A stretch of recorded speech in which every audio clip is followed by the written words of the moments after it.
It's Dr. Lori. I'm at the Russell Home Boutique, just next door from the Russell Home Thrift Shop. Come thrift with me. Let's talk about what was in your grandmother's dining room. It probably was a table like this. This is a Duncan Phyfe table, modeled after a designer in New York called Duncan Phyfe in the early 1800s. This isn't from the early 1800s.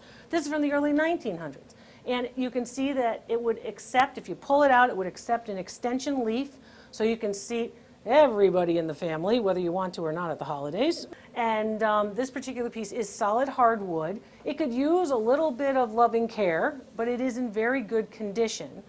It also has, if you look underneath, it has very characteristic style of Duncan Phyfe. Two pedestals that hold these urn shapes, and the urn shapes have acanthus leaf designs that are not only on the urn pedestal but also down what are called splayed legs, when the legs go out, three tripod legs that go out. And you can see the acanthus leaf come down, and then a paw foot, and that's called a capped brass paw foot. And those show the form of an animal's paw, and then like a Nittany lion for Penn State, but also a brass cap on them. So that protects the actual wood, because of course a lot of times that would get scratched by people's feet as they're sitting at the table. Very traditional style. It's got these recessed little lines in it, carved in, and it's a really nice piece. It also has a long apron. That's called an apron. This portion that's right above these lines, you see this apron portion. That's a nice piece too. This is a big table, and if the extension leaves are here, this particular table could probably seat 1, 2, 3, 4, 5, 6, 7, 8. It could seat a lot. It could probably seat 10 with the extension leaves. What do they want for the mahogany dining table? $200 is what they want for it. And I will say it is a typical example of Duncan Phyfe, but what's not typical about it is the capped brass paw feet, the carved acanthus leaf pedestals at the bottom.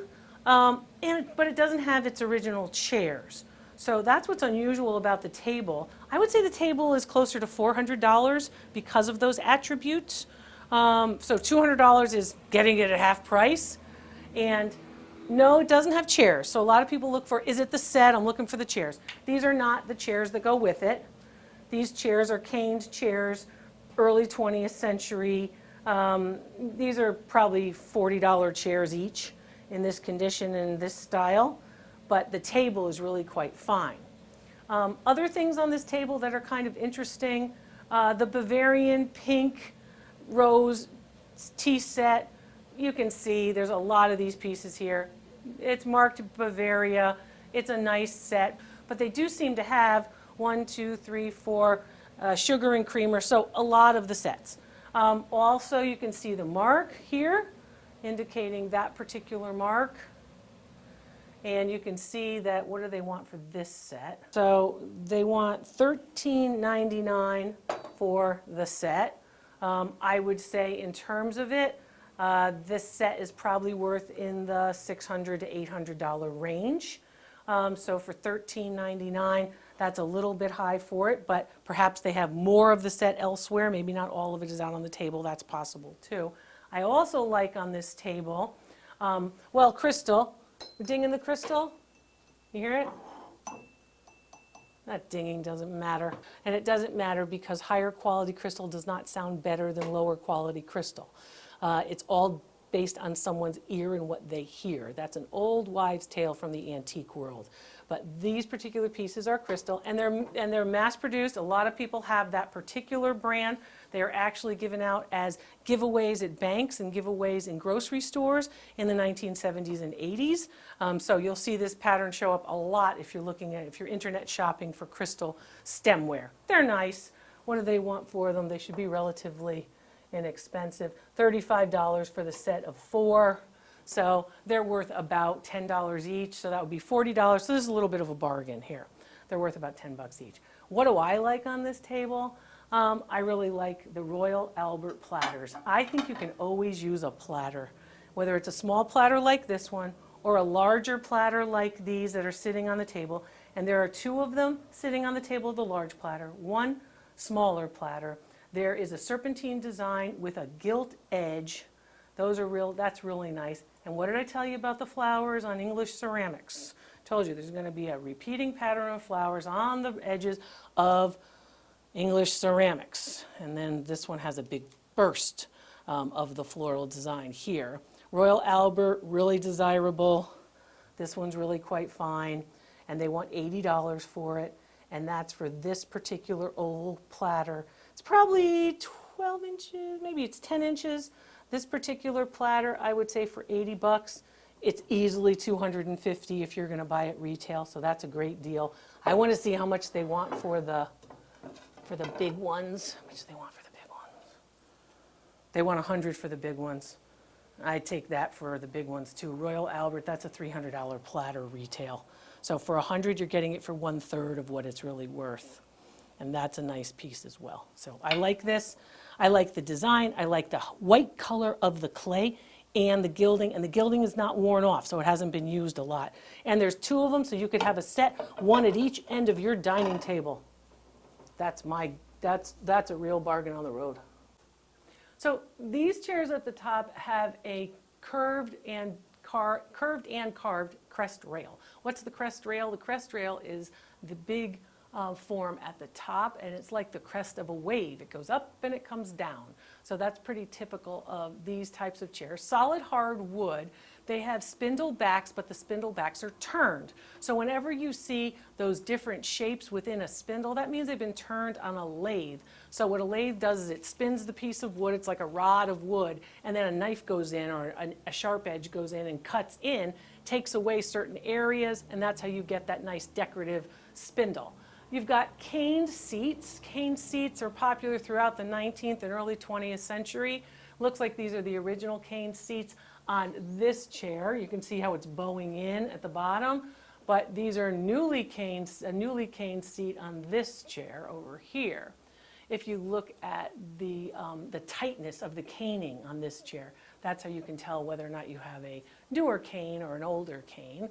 Also, you can see that it has stretchers, but not stretcher bars across the bottom of the chair from side to side, but across the front and where the legs are. So it goes around the perimeter of the legs and not right across the underside of the actual seat. So that's pretty typical of late 19th, early 20th century chairs. So the price here for this chair is $65. You get a 60% discount here. God love them. So a 60% discount is going to bring that down to lower than $30. And I would say that this chair on the retail market probably has a value of about $70, particularly the one that has a very nice caned seat. Then as you come down, you see more caned chairs. See, this caning needs to be redone. You can see how it's coming through, and it's got holes, and it's got some issues here with the caning. This is actually new caning that's now given way. This chair has a carved crest rail too, and it looks like little scroll work. See that little design? It looks like a comma. That's called scroll work. Little scroll work design at the front. The back has a splat that goes across, not up and down. So a cross splat is what that's called, a back splat. And a nice curved edge right at the seat. So, you know, you put your legs on it and your legs have that nice curve. It's very comfortable to sit in this chair, and then the foot actually comes out, it curves outward. That chair dates to probably 1920s, 1940s. That chair, they're saying $35 for this chair, and they're saying, I'm sorry, $25. They're selling it as is, and that's probably just about $5 less. This is a $30 chair in this condition. So they're still a little bit low on this one. These are some bargains if you can use some old style chairs. This chair is painted, and a lot of these chairs get painted in the 1960s. That was a thing in the 1960s that we see a lot of with these types of chairs. Oh, there's an old chair hanging around, so mom decides to paint it. You know, you guys aren't the first DIYers, let me tell you. So you've got this. Notice here you've got a leaf and some fruit. Fruit is a symbol of prosperity in furniture and antique design, so a lot of people will actually see crest rails with fruit on them because it means, oh, we're prosperous and we're doing well. Same kind of backsplat as this older chair. Why? Well, because it's been painted. It really is that older chair. We've got a petit point, needle point seat Really nice. This is probably the original from the 1940s, the original Petty Point. How do you know that? You can tell that, of course, from the actual color pattern and also the decoration. The contrasting dark seat with the light painted chair was very popular in the 1960s as well. I don't know how much they want for this one. I don't see a price tag. Oh no. Assuming that they're around the same, let's say they're thinking $40 for this chair, value on this chair is probably in the $40 range. So if they're asking $40, then that's retail. I don't know what they're asking. And this one is a match to this particular chair. These are just the matches. But when you're looking at old chairs, you want to look for stability, okay? So you want to sit on it. You want to, make sure they're not creaking too much, and make sure that these areas right here are nice and tight. Right up here. See how tight that is?